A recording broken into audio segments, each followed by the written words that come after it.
Why, hello. My name is Kelly Terrell. I am Victor Smith Terrell's nephew. I'm not sure who's going to see this or when this is going to be played. I'm not able to make it down to my Uncle Smitty's wake and celebration of life because of my commitments up here in New Jersey. And as I was discussing with my aunt, who else but Smitty would have said that if you've got commitments, to make sure you continue to honor them. But I'm sick that I just can't be down there in Lockhart with you guys today. And I send nothing but love and warmth and family compassion and friendship to all of my relatives, and especially my cousins, Smitty's daughters, down there. And I wish I could be with you. We suggested that maybe I make a little video that's either going to be played sometime in the service or maybe just shown on a phone to cousins at the reception. So if you'll indulge me for a few moments, I'd like to share some of my thoughts about my Uncle Smitty. Victor Smith Terrell and I look a lot alike. You guys that have never met me before but are Lockhart locals, I'm sure you can see the family resemblance. My eyes disappear when I smile, and I got the Terrell ears that kind of stick out off of my head, and I do have Smitty's wiseacre smile, which I will reference a couple of times. I was close with all my family members. You know, I have great memories from being a kid back in the 70s and early 80s, and spending time with my Uncle Phil, and out in Kingston with my Aunt Teresa and my Uncle Frank. But something about Smitty just always resonated with me and spoke to me. In old family photos, my Uncle Smitty and my dad, John, looked so much alike that sometimes when you look back at old photos, you can't tell who's who. I mean, they could practically be twins. But my dad was a little dark-headed. He had chocolate brown, darker hair, and Smitty was a little sandy when he had hair, like I did. When I had hair, it was kind of dishwater blonde, and so we look a lot alike.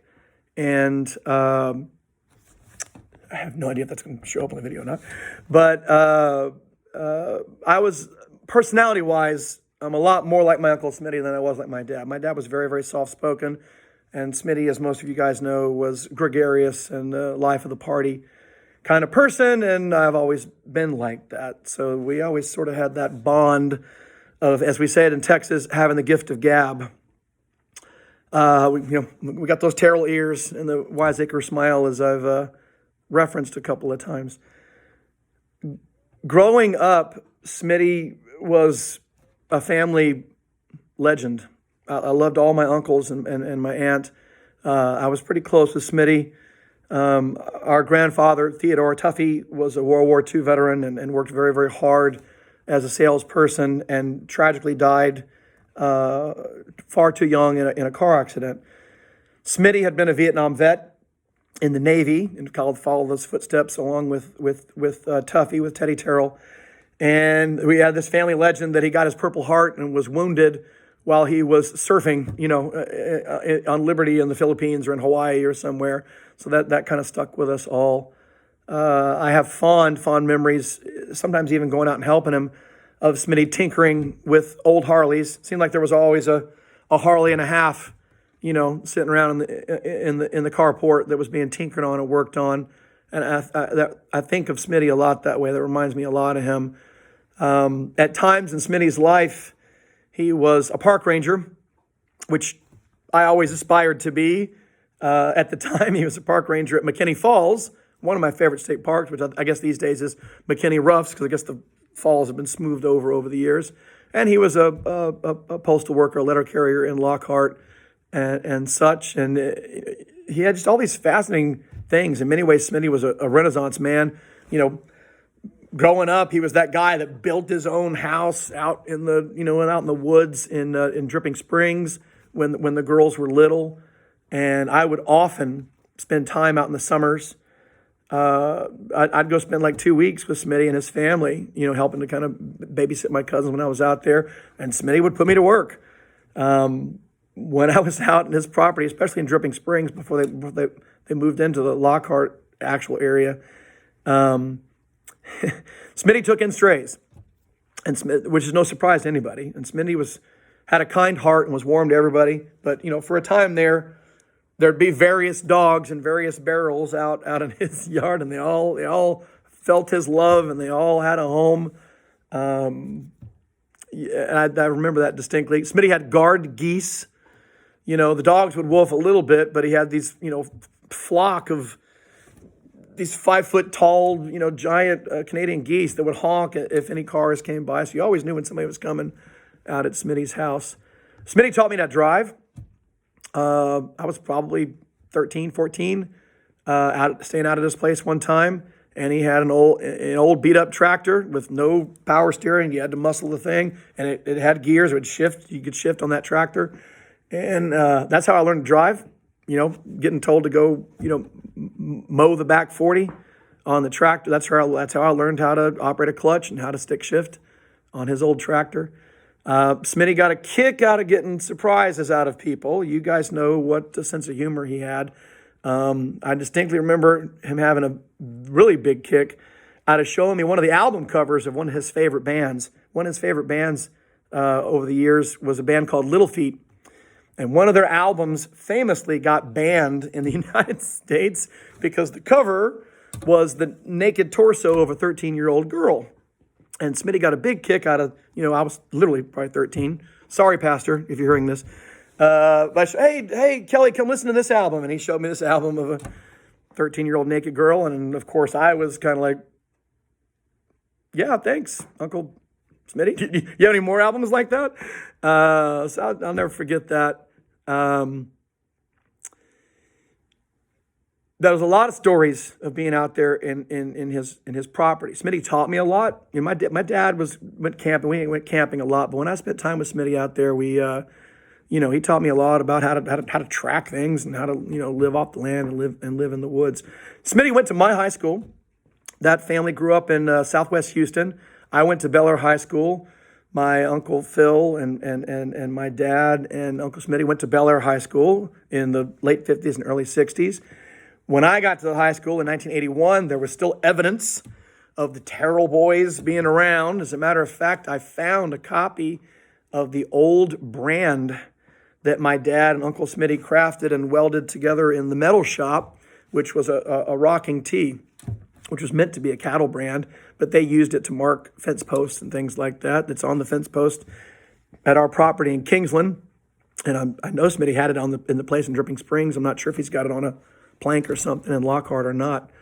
When I think of Smitty, I think about them being young in the late 50s and being kind of greasers, as they called them, and drag racing old cars down South Main.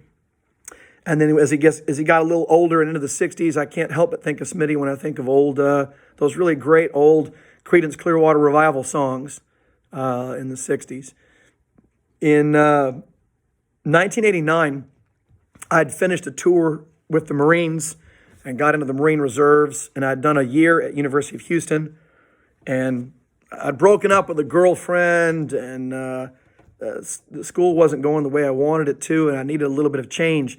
So I transferred out to what at the time was Southwest Texas State University out in San Marcos, which is just a bump in the road, jaunt down to Dripping Springs and Lockhart. And Smitty was over the moon when I got out there. Now, we had plans to see each other a whole lot more often than I did, but college gets busy, and I was in the theater department, so I was always working. But about every other month, he'd call and say, hey, you want to get some of your friends to come out, and y'all could go camping out in the back 40. And we did at least, I want to say we did it twice. We did at least once. My buddies and I and the girlfriends and all, we came out and pitched a bunch of tents out there. And Smitty was almost very fatherly about knowing that I was close and I was around and just down the road. One very important thing sticks with me a lot when I think about my Uncle Smitty. He always checked in on me. He always wanted to see me. But at major events in my life, when people would give speeches, most of them were happy and funny. It's kind of like we're doing now about Smitty. People would tell funny stories about me. But Smitty always reminded everybody about how I was born. I had a tragic birth. I was born at like 6.5 months. I weighed less than a pound, and they didn't think I was going to make it. And in 1967, and I pulled through.